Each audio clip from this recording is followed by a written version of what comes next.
Alinsunod sa pagpapatupad ng Local Social Integration Program sa ilalim ng Provincial Ordinance No. 8 ng pamahalaang lokal ng probinsya ng Northern Samar at sa pagkikipagtulungan ng iba't ibang ahensya ng gobyerno, katuwang ang 803rd Infantry Brigade, 8th Infantry Division, Philippine Army,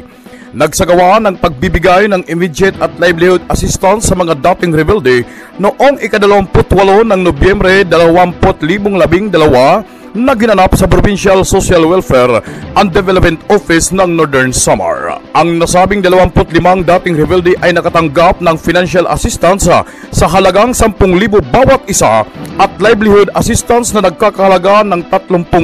piso mula sa Local Social Integration Program ng Provincial Government ng Northern Samar. Bago isinagawa ang distribution of financial at livelihood assistance,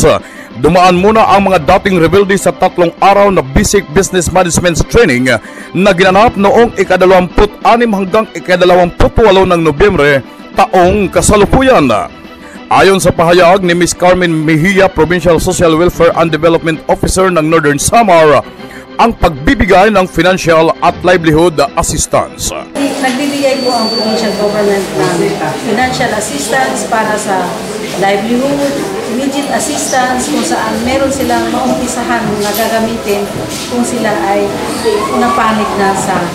gobyernong lehitim. Samantala, ang Comprehensive Local Integration Program sa ilalim ng Office of Presidential Advisor on Peace Process or OPAP ay nakahanda ring magbigay ng 50,000 piso sa bawat rebuilding voluntaryong sumuko o magbalik loob sa ating gobyerno. Kung ating matatandaan, noong nakaraang ika-7 ng Setyembre 2012,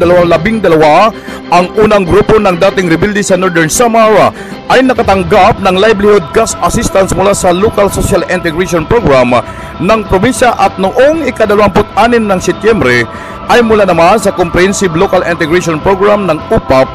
na kung saan ay nagkaroon sila ng mga livelihood programs tulad ng abaka at copra trading, swine at hog raising, karinderya at sari-sari store. Ayon naman kay Lieutenant Colonel Noel A. Bestwar, ang commanding officer ng 28th Infantry Battalion, nang dahil sa magandang ginagawa ng Philippine Army at sa tuloy-tuloy na pagkikipag-isa at pagtutulungan ng iba't ibang ahensya ng gobyerno, madaling na ibalik ang kalooban ng ating mga kababayan sa ating gobyerno. Sa tuloy-tuloy din na pakikiisa at pakipagtulungan ng iba't ibang stakeholders, unang-una pasasalamatan natin ng ating provincial government, ang mga municipal mayors na patuloy na sumusuporta sa atin